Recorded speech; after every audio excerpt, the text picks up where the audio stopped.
안녕하세요. 사연을 부탁해입니다. 오늘의 사연을 소개하겠습니다. 퇴근 준비로 분주하던 그때 휴대폰 화면에 동생 민영이의 이름이 떠올랐습니다. 언니, 오늘 일찍 퇴근해? 일찍 가려고.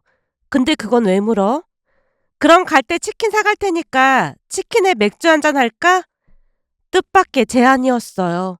평소 민영이는 치킨을 입에도 대지 않았거든요. 갑자기 치킨을? 너 어느 순간부터 치킨 안 먹었잖아. 그냥 갑자기 먹고 싶어서. 그럼 그럴까? 알았어. 그럼 내가 들어가면서 사갈게. 그럼 맥주는 내가 사갈게. 전화기 너머로 들려오는 민영이의 목소리는 어딘지 모르게 밝았습니다. 퇴근길 발걸음을 재촉해 집에 도착한 뒤 20여 분이 흘렀을까요? 현관문이 열리며 민영이가 치킨 박스를 들고 안으로 들어섰어요.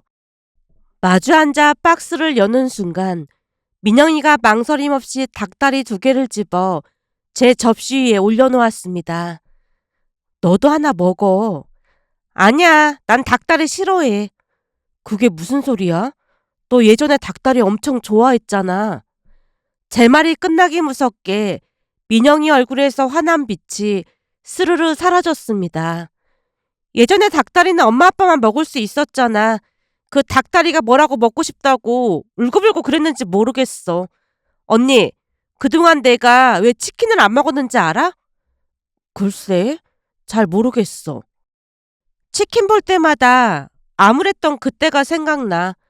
우리가 닭다리 먹고 싶다고 막 졸라도 퍽퍽살이 영양가가 제일 많고 맛있는 부위라고 우리한테 퍽퍽살만 줬잖아.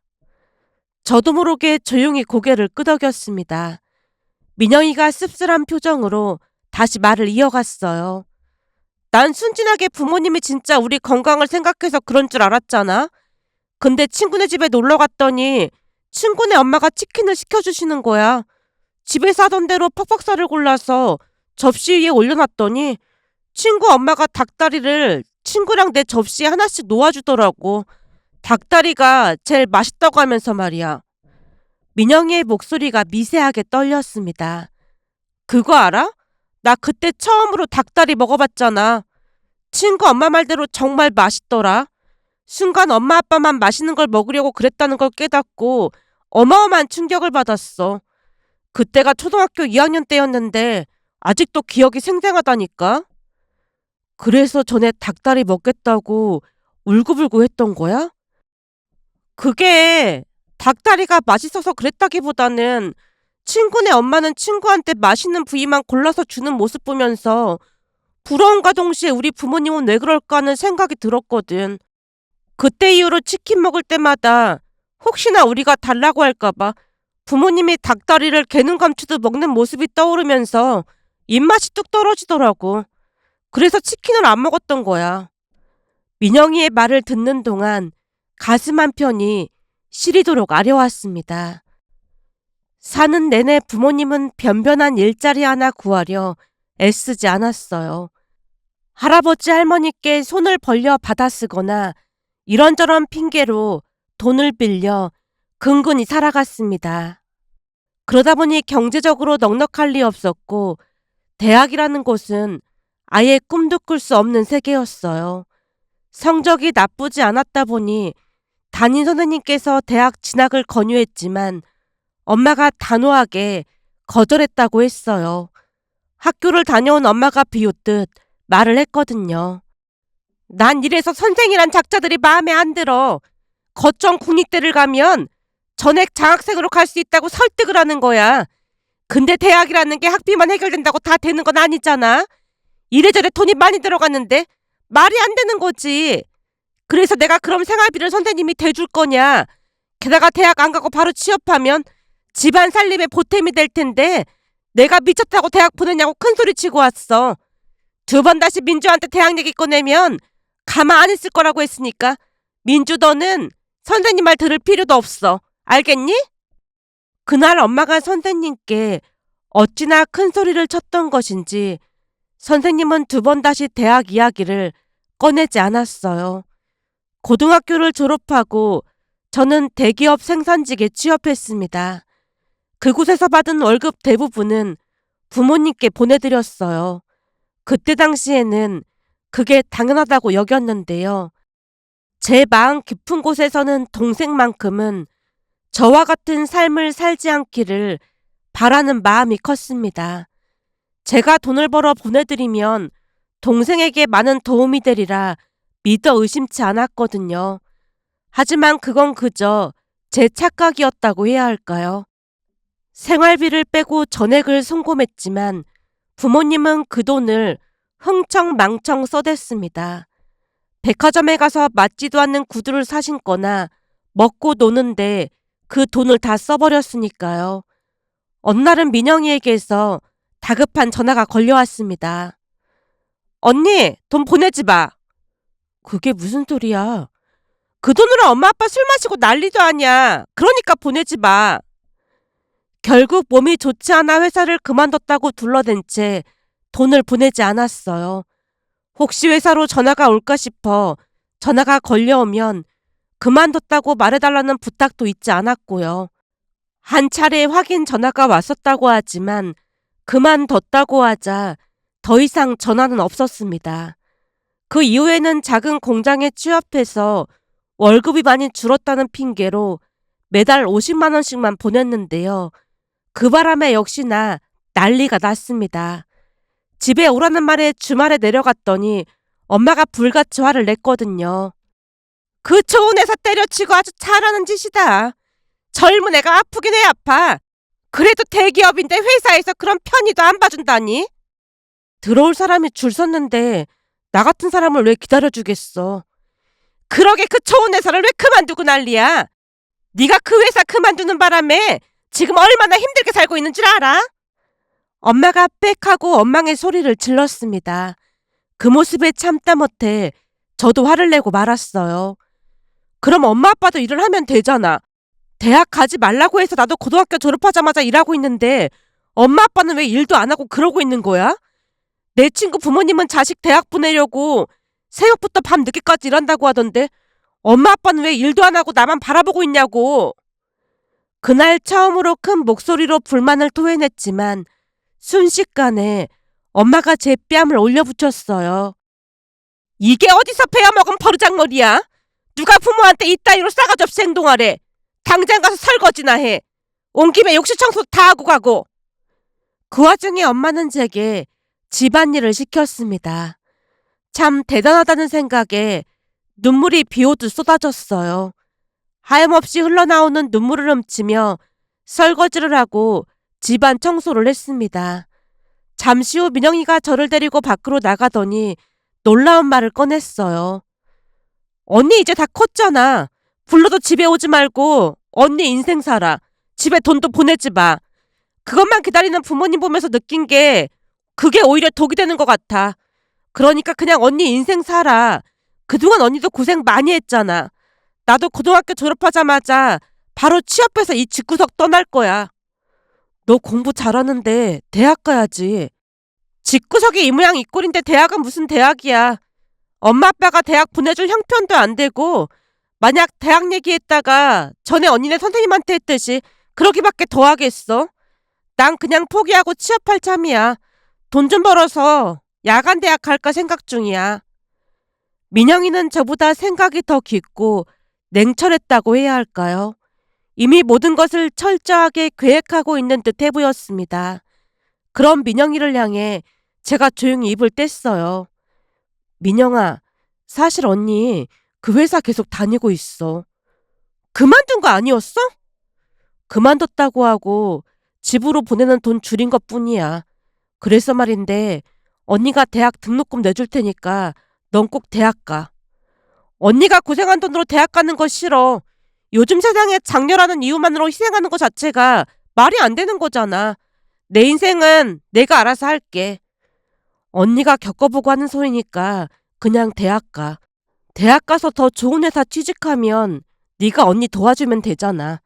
난 네가 언니처럼 희생만 하고 살지 않았으면 좋겠어. 제 말에 민영이가 고개를 떨군 채 말없이 눈물만 흘렸습니다.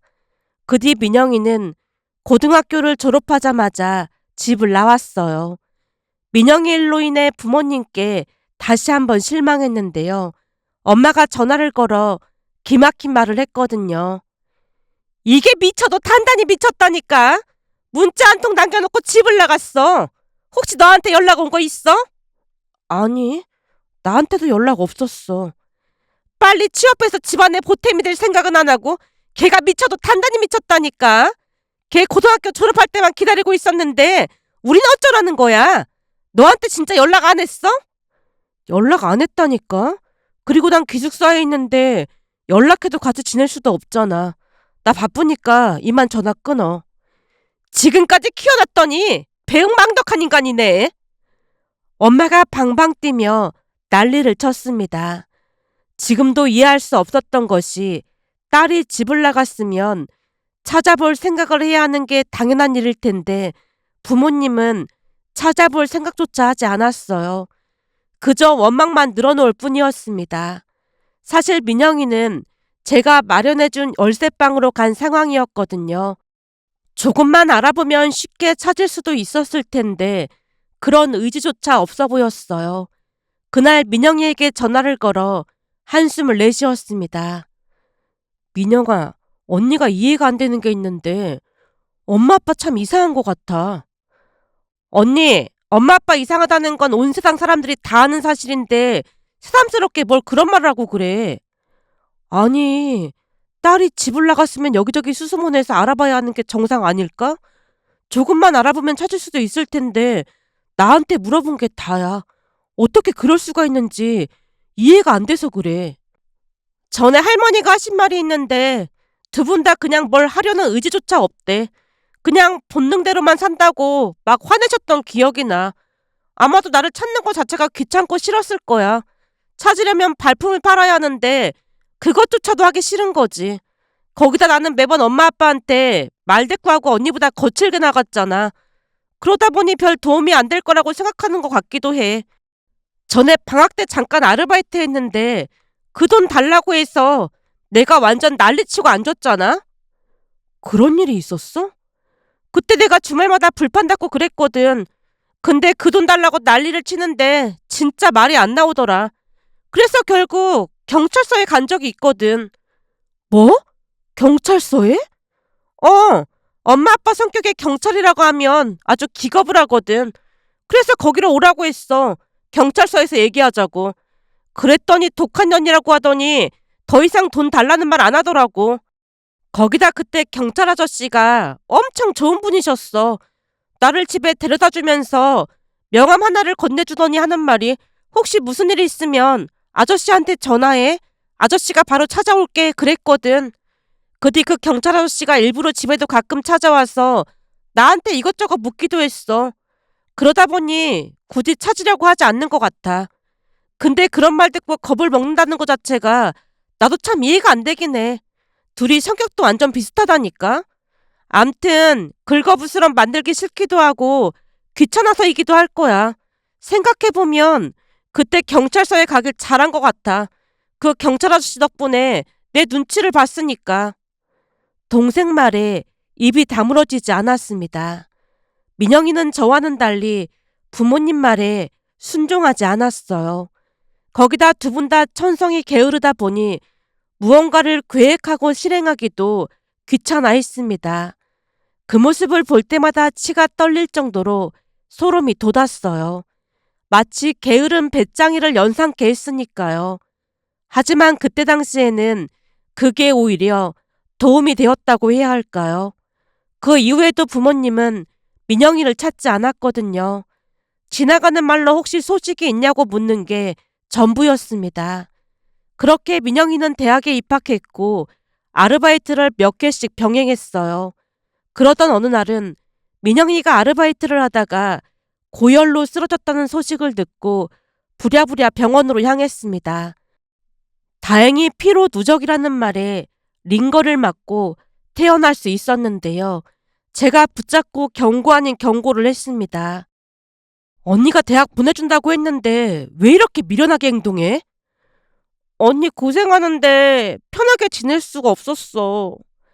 앞으로는 아르바이트 할 생각하지 말고 차라리 그 시간에 공부해서 장학금을 받을 생각해. 네가 무슨 무쇠도 아니고 뭐 하는 짓이야. 언니가 얼마나 놀랐는 줄 알아? 언니, 미안해. 그 이후 민영이는 아르바이트 대신 공부에 집중했습니다. 내내 장학금을 받으며 학교를 졸업했어요. 취업을 위해 다른 공부도 병행한 결과 대학을 졸업한 뒤 바로 대기업에 취업할 수 있었어요. 취업을 하고 석 달쯤이 지났을 무렵 민영이가 말을 꺼냈습니다. 이제는 언니 차례야. 내 차례라니? 나 취업했으니까 이제는 언니도 공부 시작해. 내가 입시 전문학원도 다 알아봤거든? 우선 거기 등록해서 공부 시작하자. 난 괜찮아. 언니, 내가 괜찮지 않아서 그래. 전에 언니가 엄마 아빠는 의지박약이라고 했던 적 있지. 언니도 그렇게 살고 싶어서 그래? 그래도 지금 나이에 대학 가서 잘할 수 있을까? 언니, 아직 한참 젊은데 무슨 그런 말을 하는 거야? 이제부터는 내가 밀어줄 테니까 걱정하지 말고 공부만 해. 거기다 회사에서 언니 힘들게 하는 사람 때문에 스트레스 받는다고 했잖아. 이참에 그만두고 다시 시작하는 거야. 동생 말에 눈물이 앞을 가렸습니다. 사실 회사에서 7살 많은 남자 상사가 자꾸만 밥을 먹자, 차를 마시자며 힘들게 했어요. 싫다고 단호하게 거절했지만 그럴수록 불이익을 주곤 했습니다. 회사를 그만두고 싶은 마음이 굴뚝 같던 차였기에 동생 말을 듣고 바로 회사를 그만뒀어요. 그 뒤에도 그 남자가 울면서 전화를 하는 바람에 기겁을 한 채 전화번호를 차단해버렸습니다. 그 이후에는 대학에 입학했고 처음으로 자유를 만끽했습니다. 아르바이트를 병행하면서 열심히 대학 생활을 한 뒤 중견기업에 취업했어요. 그리고 그 회사에서 지금의 남편을 만났지만 부모님으로 인해 결혼도 순탄치 않았습니다. 결혼을 앞두고 부모님의 행동에 다시 한번 기겁을 했으니까요. 시댁에 인사를 드리고 온 뒤 동생에게 말을 꺼냈어요. 민영아, 엄마 아빠한테도 인사하러 가야겠지? 가서 좋은 소리 못 들을 것 같은데? 그래도 인사는 드리는 게 맞는 것 같아. 부모님이 안 계신 것도 아니고 인사를 가야 하는 건 맞는데 또 이상한 소리 할까봐 걱정이 되네. 동생 또한 걱정이 가득한 얼굴이었지만 부모님께 연락을 드렸더니 이상할 정도로 반색한 채 본가로 오라고 했습니다. 그 말에 남편과 함께 내려갔더니 웬일인지 진수성찬을 차려놓고 기다리고 있었어요. 평소와는 다르게 남편 앞에서는 좋은 부모인 척 노력하는 모습에 그래도 사위 앞에서 기본적인 예의는 지키시는구나 하며 안도의 한숨을 내쉬었습니다. 하지만 며칠 뒤 부모님이 그토록 공을 들였던 이유를 알게 되었어요. 엄마에게서 전화가 왔는데 정말이지 말도 안 되는 소리를 했거든요. 민주야, 통화 가능하니? 퇴근해서 집이야. 그 결혼식 관련해서 할 말이 있어서 전화했어. 할 말이라니? 결혼식 하기 전에 상견례도 해야 하고 그렇잖아. 그리고 우리가 혼주석에 앉아야 하잖니. 그렇지. 엄마 아빠가 혼주석에 앉아야지. 그래서 말인데 너 결혼하면 앞으로 우리한테 생활비 못 줄 게 뻔하잖아. 엄마, 결혼 앞둔 딸한테 그게 할 소리야? 너 대학인가 뭔가 거기 가고 나서부터는 생활비 안 보내왔잖아. 취업하기만을 오매불망하고 있었는데 취업한 뒤로도 이런저런 핑계대고 생활비 안 보냈잖아. 그동안 나도 할 만큼 했잖아. 그래서 말하고 싶은 게 뭔데? 순간 알 수 없는 불안감이 밀려왔습니다. 그리고 역시나 엄마 입에서 기막힌 말이 새어나왔어요. 그래서 말인데 너 시집가면 앞으로 생활비 한 푼도 못 받고 그럴 게 분명하잖아. 결혼하는데 당연하지. 그러게 뭘 그렇게 결혼을 빨리 하려고 해. 요즘은 40 넘어서 하는 게 유행이라고 하던데. 엄마, 할 말이 뭔데? 바쁘니까 빨리 말해. 그러니까 너 결혼하면 앞으로 우리한테 희망이 아예 없는 거잖아. 그걸 뭐라고 하더라? 맞다. 닭 쫓던 게 지붕만 쳐다본다. 그렇게 되는 거잖아. 그래서 말인데 상견례 나가주는 거랑 결혼식에 참석해주는 대신 우리도 조건이 있어. 뭐? 그러니까 딸 상견례랑 결혼식에 참석해주는 대신 조건을 걸겠다고? 우리 앞날이 깜깜하니 어쩔 수 없는 거잖아. 아빠랑 상의해보다가 기막힌 조건이 떠올랐지 뭐니. 그러니까 이렇게 하자. 엄마가 도무지 믿어지지 않는 말을 꺼냈습니다. 상견례 참석은 5천만 원, 결혼식 참석은 1억을 줘. 그럼 우리가 그날 최선을 다할게. 그러니까 상견례랑 결혼식 날 참석하는 비용을 달라 그 말인 거야? 그렇지. 그럼 너 창피하지 않게 우리가 최선을 다할게. 미리 연습도 하고 그럴게. 엄마가 신이 나서 대답하는 모습에 정남이가 떨어지고 말았습니다. 결국 차갑게 몰아붙였어요. 참석 안 해도 되니까 앞으로 내 결혼에 신경 쓰지 마. 뭐? 그럼 부모도 없이 결혼하겠다는 거야? 여지껏 살면서 딸 결혼식을 두고 거리하자는 부모는 듣도 보도 못했거든. 앞으로 부모 없다는 마음으로 살 거니까 우리 다시는 만나지 말자. 야! 내가 큰 금액을 부른 것도 아니고 겨우 1억 5천 불렀는데 이럴 거야? 아빠가 2억 부르자고 하는 걸 내가 깎아서 부른 건데 진짜 너무한다. 우리가 괜히 그러는 게 아니라 앞으로 그 돈은 있어야 니들한테 손 안 벌리고 노후를 보낼 수 있을 것 같아서 그래. 그 돈으로 작은 치킨집이라도 하나 낼 생각이야. 진짜 열심히 할 테니까 한 번만 도와줘라. 엄마 아빠가 얼마나 게으른지 아는데 치킨집을 한다고? 하다 말아먹지 말고 그냥 나가서 일을 해. 그리고 앞으로 나한테 연락하지 마. 전화를 끊어버렸지만 그 뒤에도 계속 문자로 협박을 해왔어요. 전화 안 받으면 결혼식 날 쳐들어가서 난장판을 만들어 놓을 테니까 알아서 해. 당장 전화 받아. 라는 문자를 수시로 보냈거든요. 결국 상견례는 부모님 없이 동생이 참석했어요. 시부모님이 이미 우리 집 사연을 잘 알고 계시다 보니 크게 문제 삼진 않았습니다. 그런데 결혼식을 한 달가량 앞두고 동생이 말을 꺼냈어요. 언니, 혹시나 엄마 아빠가 결혼식 나러 와서 난리 피우는 건 아니겠지? 귀찮아서 그런 생각도 못할걸. 나도 그럴 거라고 생각했는데 수진이한테 전화가 왔더라고. 수진이는 본가 근처에 사는 동생 단짝 친구입니다. 수진이한테 연락이 오다니? 엄마 아빠가 술 마시고 동네 사람들한테 결혼식 날 가서 깽판 치고 결혼 못하게 할 거라고 했대. 그래야 두 번 다시 언니가 결혼한다는 소리 안 할 거라고 하면서 말이야. 수진이 말로는 이번에는 뭔가 분위기가 다른 것 같더래. 설마 찾아와서 난동 부리는 건 아니겠지? 혹시 모르니까 형부한테 말해놔야 하는 거 아닐까? 다른 사람도 아니고 동생이 불안해하는 모습을 보니 저도 덩달아 불안해지기 시작했어요. 결국 남편에게 전부 털어놨더니 놀란 채 입을 다물지 못했습니다. 그러니까 결혼식 날 와서 난동 부릴 수도 있다는 얘기야? 그럴 확률이 낮긴 한데 그래도 걱정이 돼서 말은 해야 할 것 같아서 창피해서 얼굴을 못 들겠어. 제가 말끝을 흐렸습니다. 이래저래 남편에게 미안한 마음이 가득했거든요. 눈에 눈물이 그렁그렁 맺혀있자 남편이 조용히 말을 꺼냈어요. 내가 부모님께 잘 말할 테니까 너무 걱정하지 마. 어머님 아버님이 나를 얼마나 한심하게 보실까? 혹시나 와서 난동 피우면 어머님 아버님 얼굴에 먹칠하는 건데 이대로 결혼을 하는 게 맞는 건지 모르겠어. 그게 자기 잘못이 아니잖아. 엄마 아버지도 이해하고 계시니까 너무 걱정하지 마. 그리고 자기가 이렇게 마음 약한 거 알고 두 분이 더 그러시는 것 같아. 마음 단단히 먹고 앞으로 행복하게 살 생각만 하자. 입장 바꿔 생각해보면 나 같은 며느리 정말 싫을 것 같아.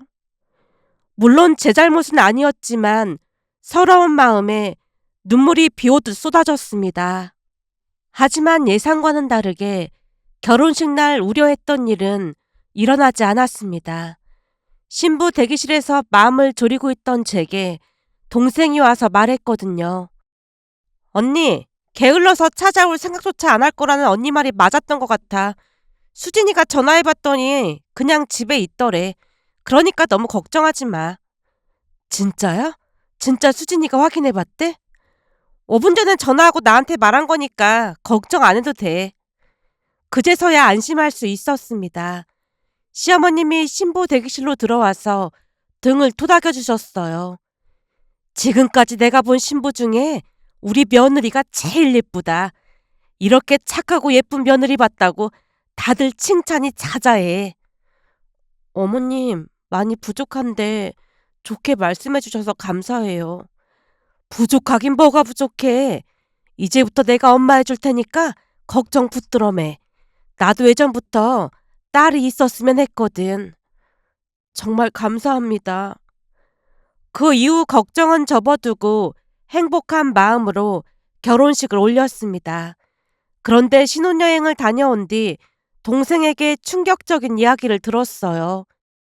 결혼식 날 언니 걱정할까봐 말 못했는데 사돈 어르신 두 분께 진짜 잘해야겠더라. 그게 무슨 소리야? 사실 그날 엄마 아빠가 결혼식장에 나타났어. 뭐? 집에 있었다며? 그야 언니 안심시켜주려고 그냥 한 말이지. 동생이 잠시 말을 멈췄다가 그날 있었던 일을 자세히 이야기했어요. 그날 진짜 놀랐던 게 1층 입구 앞이랑 엘리베이터 앞에 덩치가 이따만한 경호원 같은 사람들이 있었거든? 난 그 사람들이 결혼식장 직원인 줄 알았는데 나중에 알고 봤더니 박가사돈 어르신이 고용한 사람들이더라고. 뭐?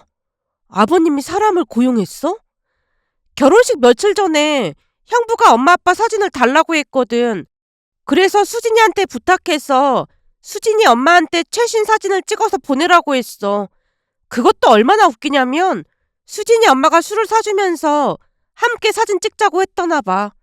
공짜 술 얻어먹고 신나서 사진 찍은 거야. 그날 여러 장 사진을 찍었다는데 경호원들한테 사진을 돌리고 외우게 한 모양이야. 민영이 목소리에 흥분이 가득 담겨 있었어요. 1층으로 들어오는 걸 경호원이 바로 알아보고 엄마 아빠 이름 대면서 신부 부모님 맞으시죠? 그랬더니 당연히 맞다고 했더나 봐. 그 즉시 여자 경호원들까지 우르르 몰려와서 엄마 아빠를 양쪽에서 팔짱 끼고 내쫓은 모양이야. 결국 결혼식장에 들어오지도 못한 채 그대로 돌아갔다는데 경호원들이 막 달려드니까 잔뜩 겁먹은 모양이더라고. 그날은 끈기 없는 게 오히려 고맙더라니까. 동생이 한숨을 깊이 내쉬었어요. 언니, 사돈 어르신 두 분께 진짜 잘해야 해. 그런 분들이 세상에 어딨겠어. 나한테도 부모는 어쩔 수 없는 부분이니까 그런 걸로 기죽지 말라고 하셨다니까. 우리한테도 그런 좋은 부모님이 계셨다면 인생이 바뀌지 않았을까 그런 생각도 들더라고. 암튼 부모 복은 없지만 그래도 시부모님 복은 있는 것 같으니까 잘하고 살아. 동생에게 전해 듣고 시부모님께 무릎 꿇고 사과를 드렸습니다. 시어머님이 말없이 저를 안아주셨어요. 그렇게 부모님과는 연락을 끊고 살고 있습니다.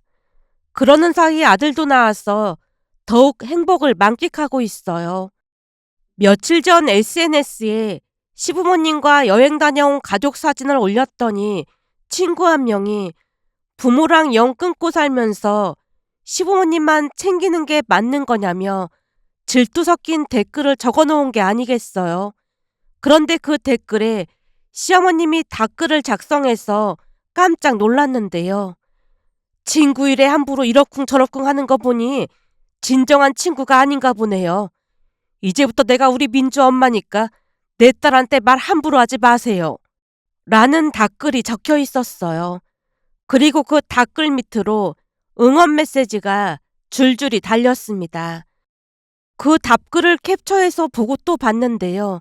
볼 때마다 진정한 제 편이 생겼다는 생각에 가슴이 뜨거워진답니다. 많이 부족한 제게 항상 아낌없는 사랑을 주시는 시부모님과 남편에게 진심으로 감사한 마음을 전하고 싶어 이렇게 글 남겨봅니다. 오늘의 사연은 여기까지였습니다. 즐겁게 보셨다면 구독, 좋아요 부탁드립니다. 고맙습니다.